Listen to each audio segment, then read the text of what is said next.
When you're dealing with an image like this, which doesn't have too many tonal color changes and has some kind of transparency associated with it, you want to save as either GIF or PNG.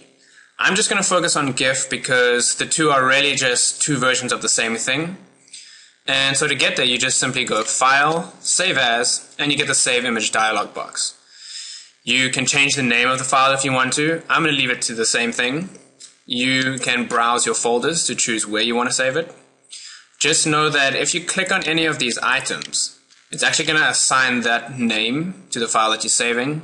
So you want to be careful that you don't accidentally overwrite a file here. So I'm going to make sure that this is still set to Rubik's Cube. And I can just collapse that Browse Folders area. And then you select the file type. So I'm going to open up the Select File Type area, and I'm going to choose here, GIF image. And when I click Save, I'm going to get a warning message. Now, what this is telling me is that the GIF plugin can only handle grayscale or indexed images.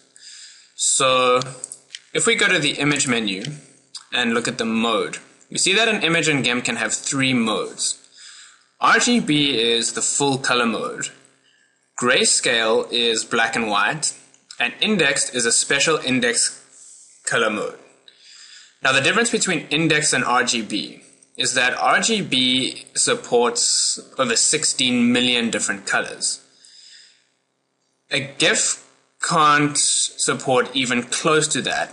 And so the colors in GIF all come from a specific set of 256 colors. And this is what they call the index colors. Each one of those colors has a kind of numerical name. So what this warning is telling you is that when you save this image as a GIF, it has to be converted from the RGB mode, which supports millions of colors, to either the index color mode, which only supports 256 colors, or to grayscale, which is just black and white. And you might still want to have this original file in case you need it for something else. If you click Export, GIMP will actually duplicate this file and then save the duplicate as a GIF after converting it to either an index file or a grayscale.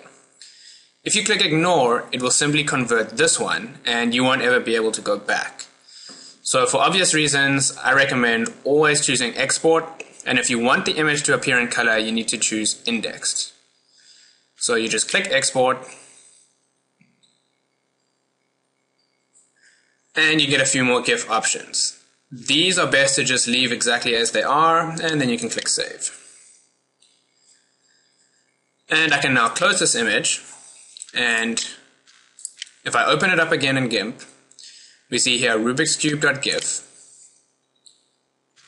I can open that, and there it is. Now, if you zoom in, you can see here it says Rubik's Cube.gif indexed. So the image mode has been changed to index, and all that means is that instead of using RGB, which can support millions and millions of colors, every one of the colors that's now in this image has come out of an index list of just 256 colors. However, if you zoom right in on this file, even where you've got these kind of shaded areas, it looks absolutely fine. So for an image like this, GIF is going to do just fine.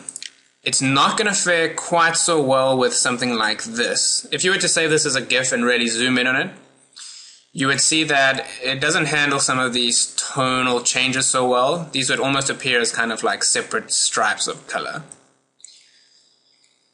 The great thing about a GIF is that if I now put this into a PowerPoint, this background is going to be transparent. So you can put this onto any other background, you could have it moving around, and you can create some pretty good effects this way.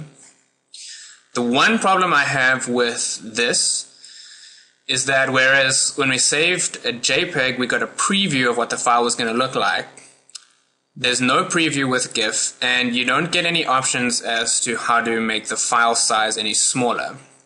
And that can actually be quite a big problem when you're dealing with PowerPoint, because it really does help a lot to be able to reduce the file size. And so I strongly recommend that you go through the videos on installing GIMP's Save for Web plugin and then actually using it, because it's an extremely useful tool and it actually makes saving images in general much easier.